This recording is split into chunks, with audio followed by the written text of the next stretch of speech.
Hello YouTube, it's Lion here with Hobbies of Man once again, and today we are doing another Kaiju number 8 chapter review. Today we are going to be reviewing chapter 32. Now, as always, we're going to do a recap section, then we're going to do a discussion and review section, and then we're going to talk theories at the end.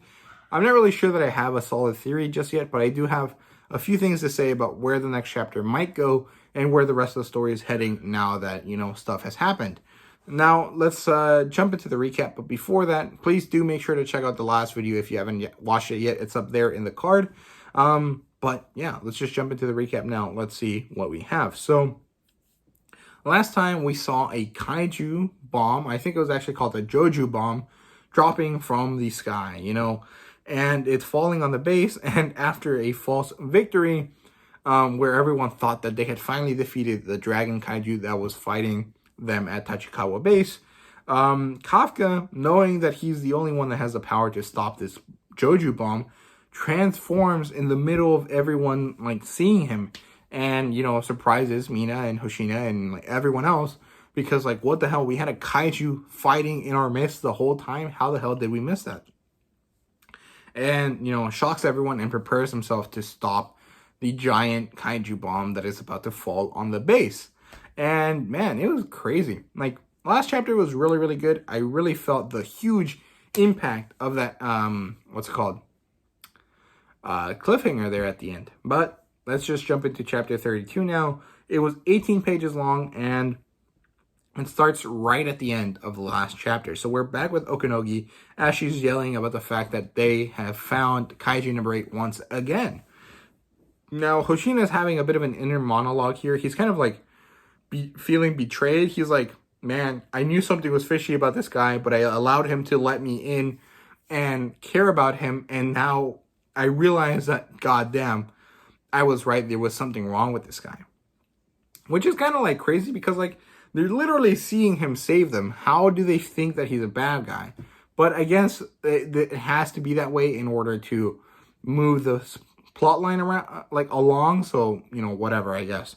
Reno, Kikoru, and the rest are all super surprised as well, and everything seems futile. It looks like things are going to end regardless of what they do, and they're, in for some messed up crap. So, Kafka prepares, he's charging up. He opens these flaps at the bottom of his legs that kind of remind me of Iron Man, because there's these holes that come out of there, and then I guess he's charging up because we see electricity around him like Deku.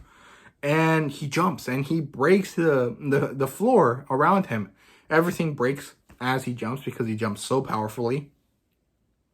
And Kafka opens this other flap on his arm, on his elbow, and propels energy out of it in order to punch the Joju bomb harder than he would be able to otherwise. And it seems like it's not enough. Kafka breaks half of his mask with the impact. It falls off, and it has this very hitting moment of yeah, he's a monster, but he's also that man. It's a very, very good stuff. It kind of reminds me of that one scene in the old Tobey Maguire Spider-Man where I can't remember if it was Tobey Maguire had have his mask burnt off, or if it was the Green Goblin had his mask broken. I can't remember exactly, but it's a very impactful scene. It really shows you that, yeah, this guy is, super powered, but at the end of the day, he's just a man like anyone else. And Kafka is talking about how he overdid it, how he doesn't know that it's going to be enough, right? And that it doesn't look like it's enough. We see Kafka falling and thinking about how it wasn't, like he messed up. But we don't see the bomb until later, and it doesn't look like a bomb anymore. It doesn't look like a ball. It looks like a deformed kind of football, I guess, like an American football. And it seems like it's enough to save everyone, but Mina orders everyone to, to activate their shields and hit the ground.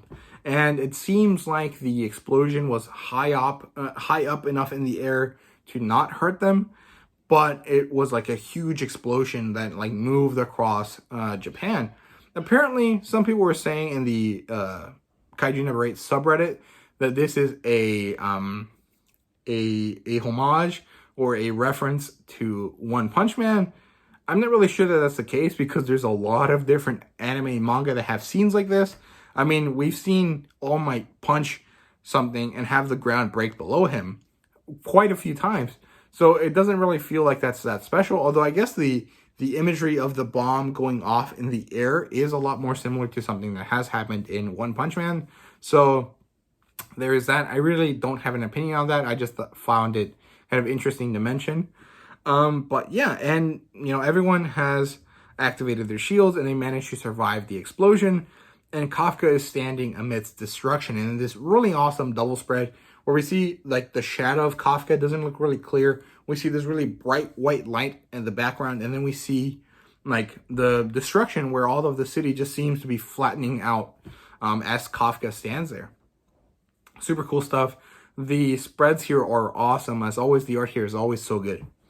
And yeah, so he looks kind of really monstrous in this pose in front of the destruction of this place.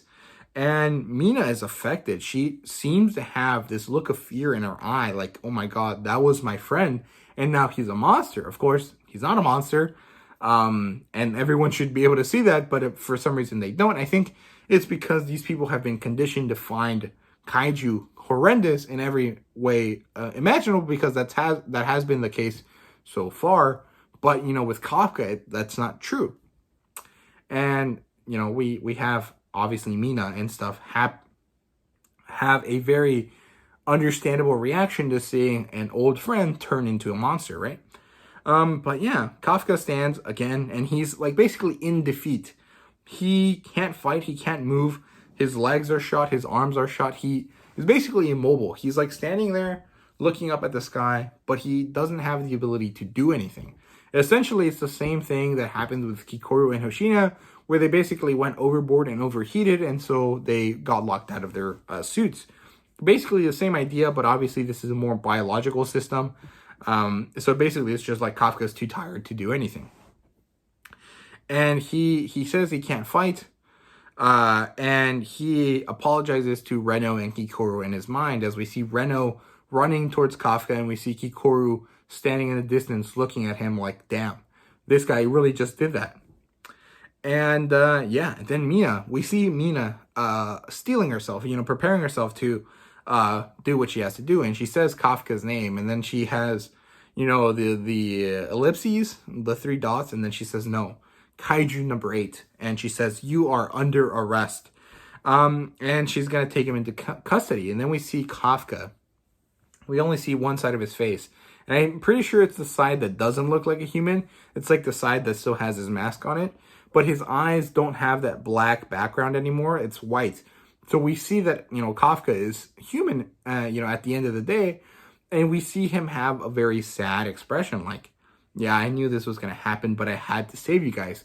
Because, there is his friends. And, like, the whole point of Kafka being there is because he wants to save people. Very, similar to how Deku wants to. And yeah, that's where the chapter ended, man. And holy shit, it just hit me right in the feels. I was not prepared. I had to read it twice because I did not believe what was happening. And man, I mean, Kafka is like super seriously overpowered. Like this man like punches things one time and shit's over. Like it's done. Nothing happens, right? Everything is over. But I really like that because it makes all of these emotional beats, all of these things and these situations where Kafka can't win by punching something feels so much more important and so much more impactful. And I can't wait to see what happens here, because this is what we were talking about last time in the theory section from the last video, right? What is going to happen to Kafka? Is he going to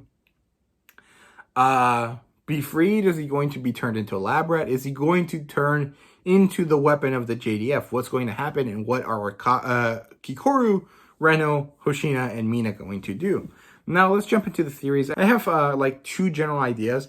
I think that there's different ways that the next chapter can go. I think the first one is as an emotional talking chapter, where we're going to see Kafka locked up, and we're going to have Hoshina and Mina have a conversation. And then we might see Reno and Kikoru also have a conversation themselves. And then it might actually be where they're all together and they're all having this conversation, because obviously Reno and Kikoru are going to let it be known that they know, because they're going to try to stand up for Kafka, right? And I'm curious to see how this all goes down. Like I mentioned last time, Hoshina cares about Kafka in a very like friendly way. Mina has deep history with Kafka, and I really don't know how that's gonna end up causing her to react, because on one side, she was his best friend when they were children, right? But on the other, she has been deeply disappointed by Kafka for, however long it's been, maybe 10 years, 20 years, since they were like 30, and I guess they were like 10 when they were children. And like it, not only will she be disappointed, now she is going to be betrayed, because how dare Kafka be a kaiju? Has he always been a kaiju? This sort of like really emotional, hysterical, not really sensical type of reactions that happen in these moments, right? And the other idea that I have is that we skip all of that and we go to a trial section, and then like Kafka being put on trial for, treason, or for being a monster, for whatever, because he technically is a human, but also a kaiju, so he would have some rights in some way. And then from there, we go back into this kind of like flashback arc where we just see all of the things that happen. We see Mina and Hoshina fight over what to do with Kafka. We see them bring in the big guys from the JDF, and we see all of this stuff happen.